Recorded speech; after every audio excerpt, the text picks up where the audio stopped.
세 번째는 우리에게 영적인 가족이 생겼다라고 하는 특권입니다. 우리에게 새로운 영적 가족이 생겼다는 거예요. 할렐루야. 우리 예수님을 영접하게 되면 우리는 새로운 가족이 주어졌다는 거예요. 주어졌다는 것이 중요한 겁니다. 여러분들이 물어보고 있습니다. 우리는 우리 가족을 선택한 거예요? 아니면 주어진 거예요? 우리가 부모님을 선택했습니까? 아니에요. 태어나 보니까 부모님이세요. 반대로 우리가 자녀를 선택합니까? 아니잖아요. 태어나 보니까 민수야, 태어나 보니까 우리 이한이, 유리야. 선택하는 게 아니고 주어진 거예요. 가족은. 여러분, 이게 중요한 거예요. 이게 그냥 다 하는 건데 무슨 왜 아닙니까? 이게 중요해요. 여러분, 가족은요, 선택하는 것이 아니라 주어지는 겁니다. 아무리 기분 나쁘고 정말로 제가 진짜 천천지 원수 같은 놈이라고 할지라도 자식을 호적에 판다고 해서 파집니까? 아니잖아요. 천류는 거스를 수 없는 거예요. 그렇죠? 주어진 거잖아요. 내가 선택하는 것이 아니라 주어진 거예요. 부모님과 자녀의 관계는. 제가 왜 이야기를 하냐면요, 영적인 가족, 이 성도의 이 관계도요, 내가 선택하는 것이 아니라 주어지는 거라는 거예요. 내가 선택하면요, 여러분, 영적인 가족이 주어졌다는 말 무슨 말인지 이해가 못한 거야. 영적인 가족을 내가 선택한다, 이 말은요, 여러분, 그러면 어느 교회든 간에요, 적응하지 못해요. 어느 교회 공동체 가더라도요, 적응 못하니까요. 왜? 네가 선택하면 되는 거니까. 그러나 그거는요, 제가 말씀드리건요, 건강하지 못한 신앙생활이에요. 이 사람도 마음에 안 들고 저 사람도 마음에 안 들고 다 마음에 안 들어. 나 혼자 신앙생활을 해요. 여러분, 진짜 모질이에요. 모질이. 그거는 가족은 주어지는 거예요. 그러면 예수님이 왜 가족을 우리에게 주셨냐? 사랑을 배우라고요. 그러면 우리는 가족을 언제 사랑하고 언제 사랑을 배웁니까? 모든 상황이 다 좋고 달콤한 그 시간대에 우리 사랑을 배웁니까? 아니죠. 언제 볼까요? 정말로 저게 자식이 아니고 왼수다라고 할 때, 그럴 때 배워요. 진짜 할 수만 있다면 저 인간하고 좀 가족이라고 연을 좀 끊고 싶다. 안 맞으면 안 맞지, 나는 하고 싶다 라고 할 때, 그때 사랑을 배우기 시작해요. 누구의 사랑을요? 예수님의 사랑을요. 예수 안 믿는 사람들도요, 내가 좋아하는 사람들 좋아하고요, 내가 같이 가족처럼 지내고 싶은 사람들 가족처럼 잘 지내요. 저 인간하고는 절대로 해서는 안 된다라고 했었던 관계. 로마서에 보니까 하나님과 우리의 관계가 원수였다라고 고백합니다. 그런데 원수되었던 우리들을 관계를 개선하기 위해서, 회복하기 위해서 그분이 이 땅에 찾아오셨어요. 우리를 살리려고. 그러면 누구의 사랑을 배우는 거예요? 하나님의 사랑을 배운다는 거예요. 예수님의 사랑을 배워간다는 거예요. 예수님처럼 생각하고 예수님처럼 닮아간다는 거예요. 예수님처럼 행동한다는 거예요. 어떨 때? 내가 사랑할 수 없을 때. 내가 나를 찢어 죽여도 제 인간은 내가 받아들이지 못해 라고 하는 그 사람을 사랑하기 시작할 때. 감정으로 아니라 의지로 사랑할 때. 그때 사랑을 배우게 되고, 그것이 바로 예수님처럼 생각하고 예수님의 마음을 가지고 행동하는 거래요. 그게 바로 우리에게 주어진 하나님의 특권이래요. 예수님을 나의 구원자라고 고백하는 우리들에게 주어진 하나님께서 우리에게 주신 특권이래요. 할렐루야. 나는 오늘 우리 사랑하는 지주교회 성도님들이 우리 공동체 안에 그렇게 하나님께서 기뻐하시는 아름다운 사랑의 특권, 사랑을 하고, 사랑하고 세우는 그런 특권을 배워갈 수 있게 되기를 예수님의 이름으로 축복드립니다. 아멘. 아멘. 자, 네 번째, 상속자가 되는 특권은 뭐냐? 네 번째는 하나님의 자녀가 됐다는 거. 자녀니까 유산을 받을 거 아니에요. 그죠? 유산을 받을 수 있는 상속자가 되는 특권이래요. 아이, 목사님, 거짓말하지 마세요. 하나님께 유산을 받았다고 하면 하나님은 전지전능하시고 못할 것이 멋있는데 왜 이렇게 나는 지질이 고생하고 힘든 일만 있어요? 진짜 하나님께서 우리에게 상속을 해주시는 특권을 우리에게 주셨습니까? 라고 물어보실 수 있어요. 그죠? 사도 바울은 이렇게 표현했어요. 로마서 8장 16절, 17절, 18절 말씀인데 16절을 제가 한번 읽어드릴게요. 성령께서는 친히 우리의 영과 함께 우리가 누구의? 하나님의 자녀라는 것을 증언합니다. 믿으시면 아멘. 그 다음에 17절 여러분들이 한번 읽어보세요. 시작. 자녀라면 또한 상속자이기도 합니다. 우리는 하나님의 상속자이며 또한 그리스도와 공동의 상속자입니다.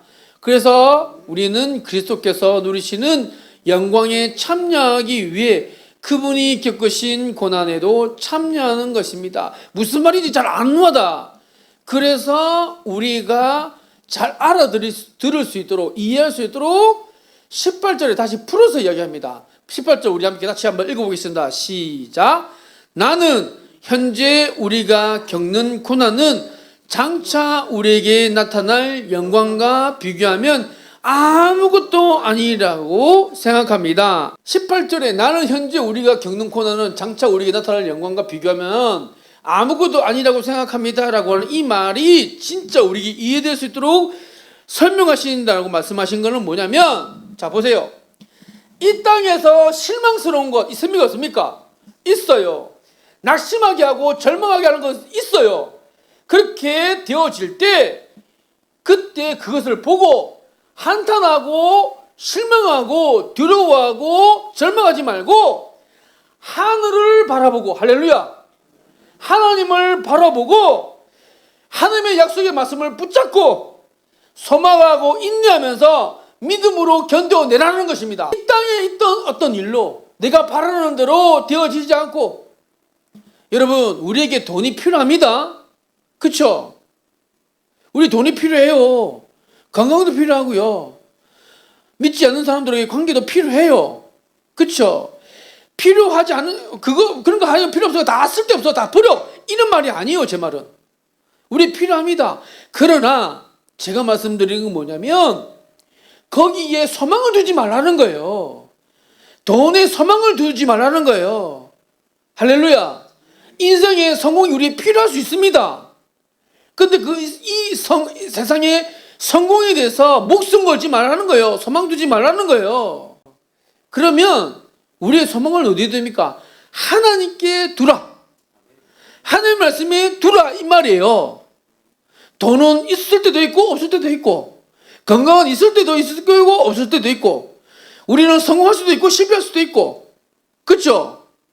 그러나 그것에 목숨 걸지 마라 이 말이에요. 그러면서 하나님께서 이러한 것을 다 견디시고 합력하여서 우리가 주님 앞에 서는 그날에는, 아까 그랬잖아요.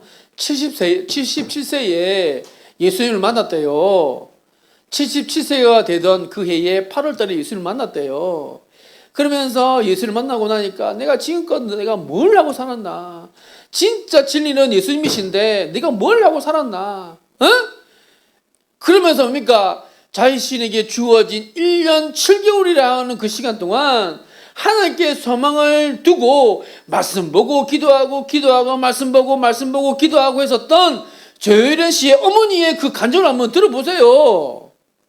안 그래요? 그렇죠?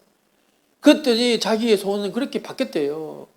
이 세상에서 성공하는 것, 이 세상에서 건강, 질병 걸리지 않고 건강하게 그냥 살다가 죽는 것, 이런 게 아니라 내가 하나님께 주어진 하나님의 은혜로 말미암아 내가 천국 들어가기 전에 하나님 앞에 설 때에 하나님께서 나에게 은혜를 베풀어 주셔서 천국 들어갈 수 있는 은혜를 주신다면, 할렐루야, 그것이 나의 가장 하나밖에 없는 소원이다. 그래서 저는 오늘 18절에 이 고백이, 이 말씀이 오늘 조혜련 씨의 어머니의 버전으로 그렇게 풀어졌다고 저는 생각됩니다. 자, 그런 사람들은 어떤 사람이라고요? 누구든지 그분을 영접하는 사람들. 영접하는 사람들은요, 그 이름을 영접하는 사람들, 받아들이는 사람들은 믿는 사람들. 영접하는 사람들은 사람입니까? 그분의 이름을 믿는 사람들이라고 그랬어요. 할렐루야.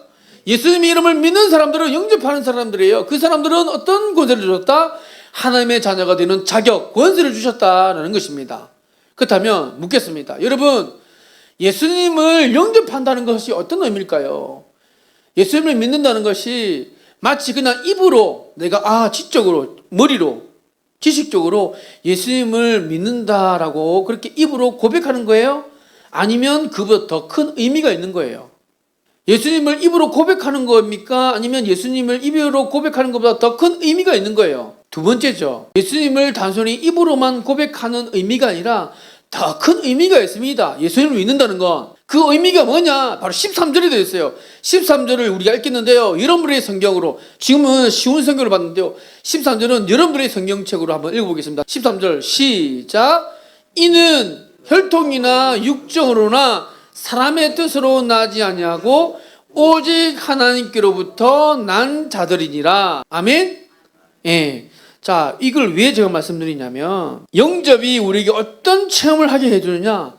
거듭남의 체험이라는 거예요. 변화되어지는 체험. 우리가 예수님을 믿기 시작하면 거듭남, 변화되어지는 영적인 사건이 일어나기 시작하는데요. 그걸 어떻게 해석을 해야 되느냐? 어떤 사람들은 이렇게 생각해요. 이야, 전지전능하신 하나님이 나의 아버지가 되어주시니까, 무소부재의 그 하나님은 어디나 계시니까 나는 어딜 가든지 무엇을 하든지 만사형통이 됐겠구나, 모든 일이 잘 되겠구나 라고 그렇게 착각하는 사람들. 왜 착각이라 그러냐? 내가 원하는 대로 다 이루어져야 돼. 그렇게 원하는 대로 다 이루어질 거라고 생각했지만요, 안 이루어지잖아. 하나님의 자녀가 되니까 안 이루어지는데 이거는 말이 안 되는 거라고 생각합니다. 그러면 하나님의 자녀가 되는 그 특권은 만사형통이 됩니다. 그 만사형통이 뭐냐? 모든 삶의 숙제 문제를 뛰어넘을 수 있는 힘을 얻게 되는 줄 믿습니다. 학교에서 공부하는 학생이 제일 싫어하는 게 뭘까요? 숙제를 제일 싫어합니다. 숙제하는 거를 싫어해요. 아이들 뭔가 시켜보면, 학습지라든가 뭘 시켜보면 안 하는 게 뭐예요? 숙제죠. 해야 되는 거 안 합니다. 힘들어요. 그런데 선생님의 입장에서는 숙제를 왜 내줄까요? 그 숙제를 함으로 말미암아 이 아이가 그 분야에 대해서 점점점 자라게 하기를, 성숙해져 가기를 바라는 거 아니에요? 선행학습을 해서 아이들이 뭘 하지 않느냐면요, 질문이라는 걸 안 한대요.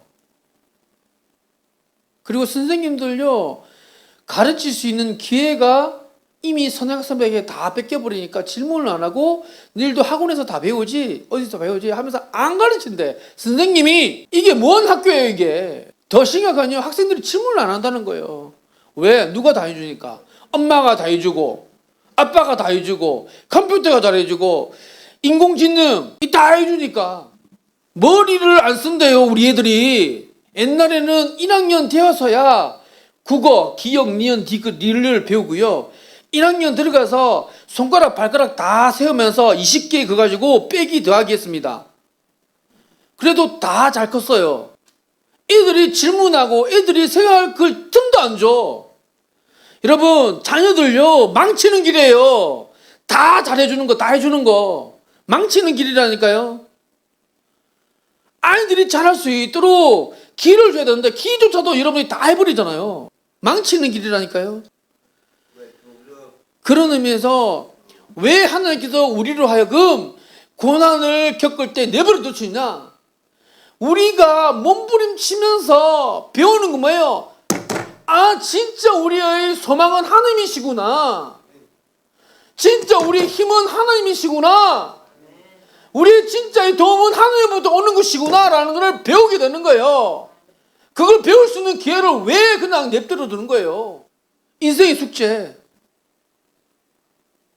내가 하면 주식이 오를 것 같고, 내가 하면 비트코인이 잘 될 것 같고, 내가 하면 뭔가 돈이 잘 될 것 같죠. 천만의 말씀요. 했는데도 불구하고 깨지는 것, 그게 진짜 배우는 거예요.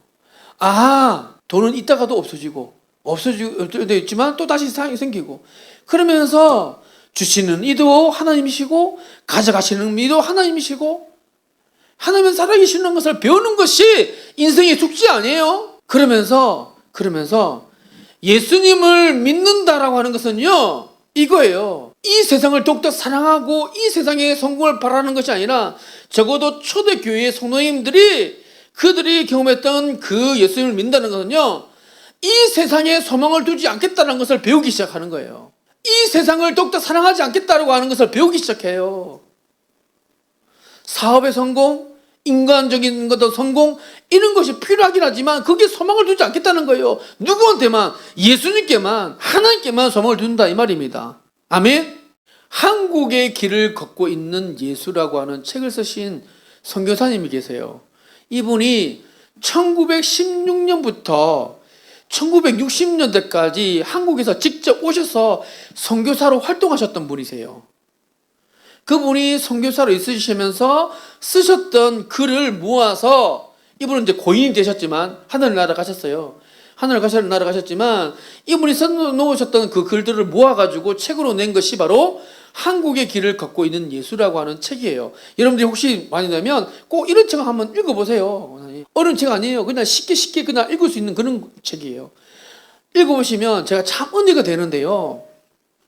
여기에 이 선교사님이 1916년에 오셔가지고 자기가 보고 느꼈던 조선을 이야기한 거예요. 글을 쓴 거예요. 조선에는 예수 그리스도의 복음이 들어오기 전까지는 영적으로 흑암이었습니다. 사람들은, 흑암이 어떤 상황인지 한번 보세요. 사람들은 자기 딸들과 자매들을 팔았대요. 여러분, 불과 100년 전이, 아니 100년도 아니라 80년대 90년대 우리나라에 있었던 일들이에요. 이 일이 자기 딸들과 자매들을 팔았대요. 심지어 양심의 가책도 안 느껴. 그리고 자기 아내들을 매춘부로 넘기기도 했대요. 그게 조선에 있었던 일들이에요. 좀 나은 계층의 여자들은요, 거리에 나돌아다니지도 않대요. 왜요? 인신매매 당할까봐. 젊은 소녀들은 자기의 얼굴이 하나도 보이지 않도록 하기 위해서 여자라는 것을 받게 되게 되면 범죄에 노출되니까 갈대로 발을 쏴서 큰 해치를 쓰고 돌아다녔대요. 아내를 구박하는 일은 예산일도 아니었대요. 머리채를 잡고 아내를 끌고 다니면서 이리저리 끌고 다니면서 그걸 지켜보는 사람들은요, 어깨를 치면서 야, 저는 죽었네 오늘 빌비지했대요. 내가 놀라서 경찰서장에게 얘기를 했더니, 이 선교사님이 놀라서 경찰서장한테 이야기했더니 그것도 소용이 없더래요. 정절이라고는 눈꽃 하나 쳐다볼 것 없이 그렇게 엄청나게 암흑 어둠의 시대가 바로 조선시대였대요. 얼마나 사람들이 이기적인지 눈에 보이든지. 의료인들은 살기 위해서 어떤 일을 하냐면요, 보세요. 의사들이 하는 짓거리가 병원에서 환자나 병자를 대하는 것은 도저히 이해를 불가능할 정도였대요.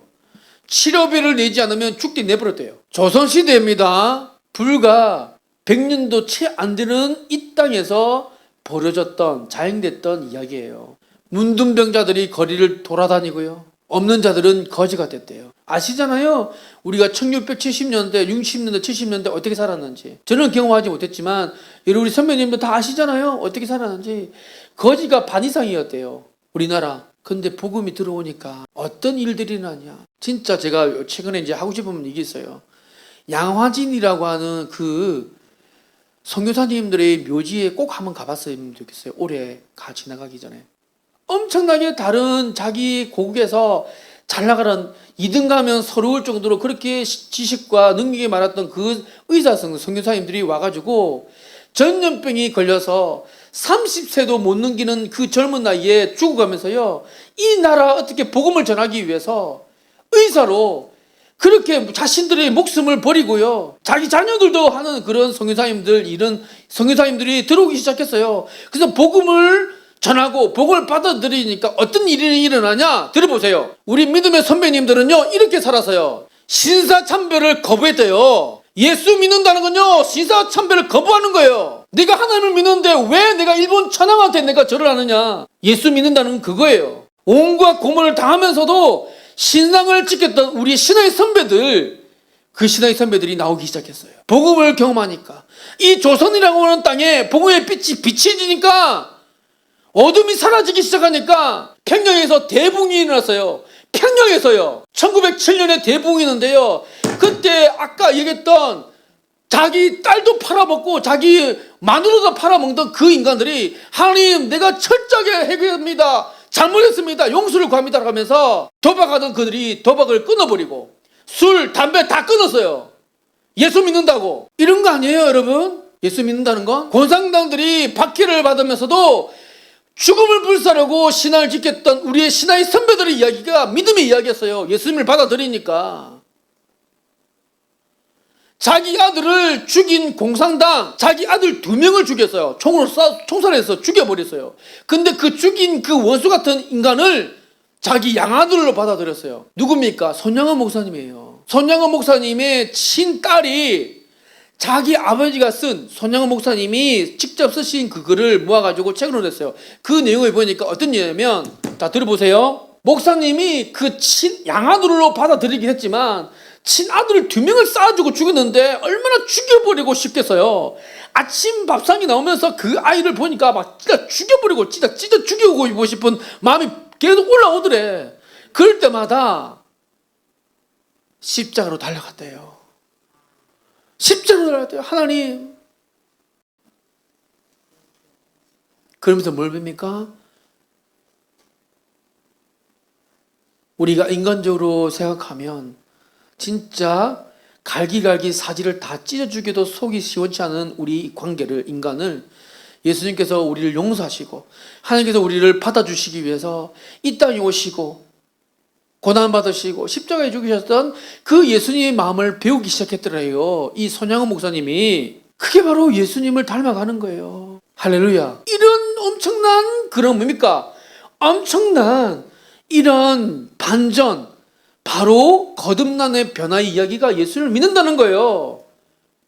귀에 걸면 귀걸이, 귀에 걸면 귀걸이, 이런 식으로 내가 믿었다 안 믿었다 이런 게 아니고, 예수 믿는다는 건, 예수님을 믿는다는 건 하나님을 향한 우리의 신앙의 고백. 오늘 그런 의미에서 여러분들의 마음 가운데에 이런 분들이 있으시면 마음에 손을 대고 저희 기도를 좀 따라주시면 되겠습니다. 어떤 분이냐면요, 목사님, 저는 교회를 다니고 예배를 드리면서도 내가 오늘 말씀을 들어보니까 예수님을 온전히 영접하지는 못했던 것 같아요. 그래서 예수님을 원자라고는 믿긴 했는데 예수님을 나의 참 주인으로는 내가 그렇게 영접하지 못했던 것 같아요. 나의 삶의 모든 영역에서 우리를 다스려 주시고 통치하여 주셔서 정말로 하나님을 나의 주인으로, 그리고 하나님과 더욱더 가까이 가는 삶을 내가 살아가기를 소원합니다 라고 하는 그런 마음이 있으시다면 가슴에 손을 대고 저희의 기도를 따라해 주시면 감사하겠습니다. 하나님, 성령의 은혜를 더해 주셔서 오늘 이 시간 예수 그리스도를 마음 깊이 영접함으로 그 이름을 믿음으로 구원자로 뿐만 아니라 나의 삶의 주인이신 예수님, 그 예수님을 온전하게 받아들일 수 있도록 도와주시옵소서. 예수님께서 나의 주인이 되어주시고 나의 구원자가 되어주셔서 하나님의 자녀가 되는 특권을 누릴 수 있도록 도와주시옵소서. 예수님과 평생토록 동행하는 삶이 될 수 있도록 내게 도와주시옵소서. 예수님의 이름으로 기도드리옵나이다. 아멘. 예, 손을 내어주시고요. 잠깐 기도하겠습니다. 하나님, 우리 마음 가운데 오셔서 우리 안에 여전히 있는 이 어두움을 예수님의 빛으로 비춰주셔서 너무나 감사합니다. 예수님을 온전하게 영접함으로 그 이름을 믿음으로 우리에게 주어진 하나님의 자녀의 특권을 누리는 자들이 될 수 있도록 인도하여 주시옵소서. 예수님을 닮아가는 은혜를 주시옵소서. 예수님과 친밀해져가는 은혜를 주시옵소서. 예수님의 상속자가 되어서 이 땅에 소망을 두는 것이 아니라 하나님께 소망을 두는 믿음을 허락하여 주시옵소서. 이번 한 주도 예수님과 동행하고 예수님의 이름을 부르며 예수님과 더욱더 깊은 사랑에 빠지는 한 주가 되어 승리하는 한 주가 될 수 있도록 인도하여 주시옵소서. 모든 걸 주 앞에 감사드리며 예수님의 이름으로 기도드리옵나이다. 아멘.